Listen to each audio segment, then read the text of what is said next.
Honorable Speaker, my grandmother Margarita Uhuru is Nyarkarachuonyo.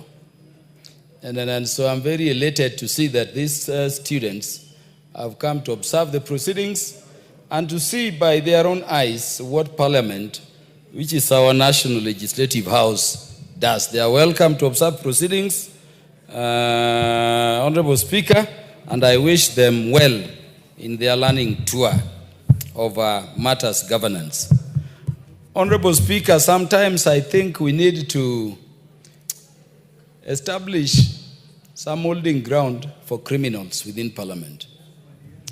I've listened through this report very keenly when it was moved, how it has been seconded, and I've read through the report, Honorable Speaker. Honorable Speaker, a parking facility for NHIF, which was contracted at 970 million.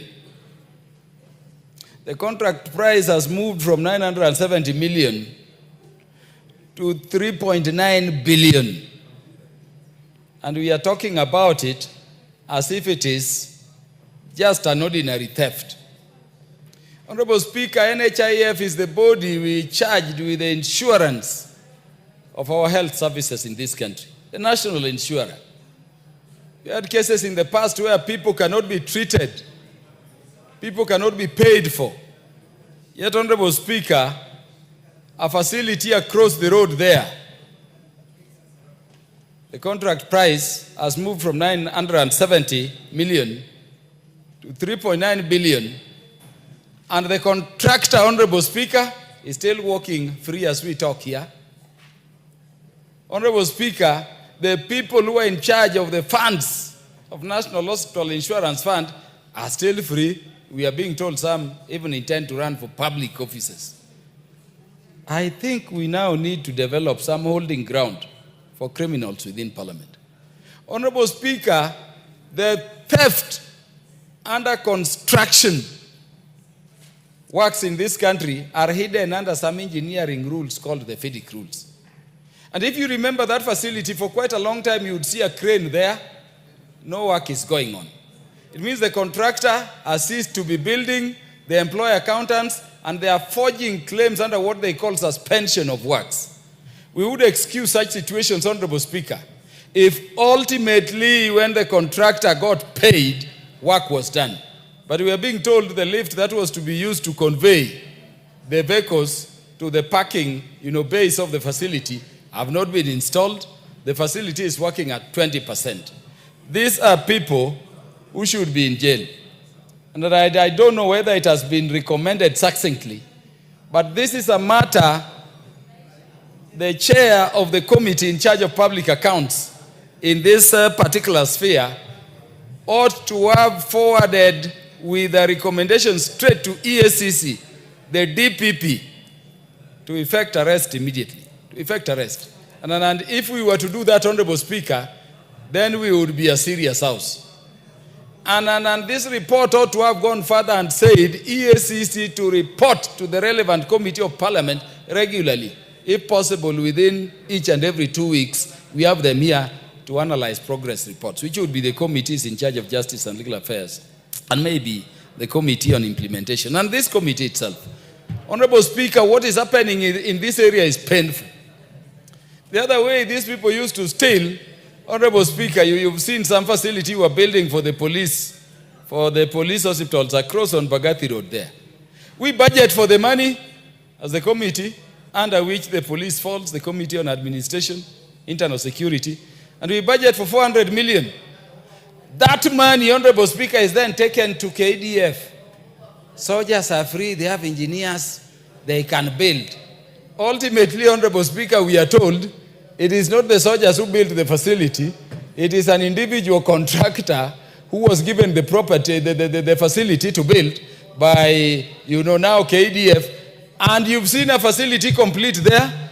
Police officers for their injuries have no stone, but the facility is furnished. The 400 million has been used. Honorable Speaker, do you know why it has not been handed over to the police? The contractor is now seeking 1.4 billion on top of the 400 million for which we paid. I wanted to urge Honorable Wangwe, because I see administration also falls under him. Go for that facility immediately, so that it can be released to the police to start serving the police officers as we deal with it. Honorable Speaker, it is very sad to hear that Kenya Broadcasting Corporation, even the land on which it is sitting, it does not have the title for it. Prime properties, Honorable Speaker, at the coast in Mombasa, in Nyali, Jomvu, everywhere. There are no titles, up to 32 titles, Honorable Speaker, and this is a struggling facility. The properties are being encroached into by individuals, including people we know. Including people we know. Including people we know. Honorable Speaker, we want these reports not just to tell us they have been grabbed. I know the chair of the committee knows the people I'm talking about. KBC must get back all the land that were owned by KBC or appropriated to it as a public institution or corporation. And Honorable Speaker, they must all be titled. And I hope tough recommendations, Honorable Speaker, have been made for reclamation and requisition or the claiming back of those titles, so that we have them and then we move together, Honorable Speaker. Honorable Speaker, people have been saying that NHIF was better. NHIF was better. SHA is not working. The people of Kenya, SHA is working. Say SHA is not working until you get sick. I can tell you, Honorable Kibagendi, I have blood relatives being treated through SHA. And by the way, people from the counties who are shouting most how SHA is not working are the counties which are the highest registered in the country, if you look at top 10. When things are working, and then Kibagendi, don't talk when I'm talking. You are a first-time MP here. I'm a senior MP. You keep quiet. Yeah, there are times when we are talking serious things. Honorable Speaker, when we have something working, let us say it is working. When there are teething issues and problems to be addressed, let us address them. But Honorable Speaker, for the people who keep saying we should go back to NHIF, in this report, you see why they are saying so. Because NHIF was a milk cow. It was an elephant put down. They were eating it. You are given a contract for 900 million and you get 3.9 billion. And you do nothing about it. We are saying this parliament killed NHIF. This parliament enacted the law establishing SHA, and whatsoever the amount of noise you make because of the systemic corruption for which we killed NHIF, we are not going back there. Let us encourage all Kenyans, Honorable Speaker, to register. And where we are doing well, Honorable Speaker, let us say we are doing well. We can say very many things. I heard people talking about Ruto at 3, against you at 3. There is no government in Kenya since independence which at 3 years is doing better than this government. And I can say this without any shame. You know, all the others are 3 years. The Kibaki regime at 3 years, the Bomas draft had been rejected. Raila and others had been kicked out, Honorable Speaker. And now it was a tribal group running this country. And these are truth. Let us support the government. Let us support these initiatives. But Honorable Speaker, I recommend that for once we want to see what Wanjala Rafael, the Committee on Implementation, is doing.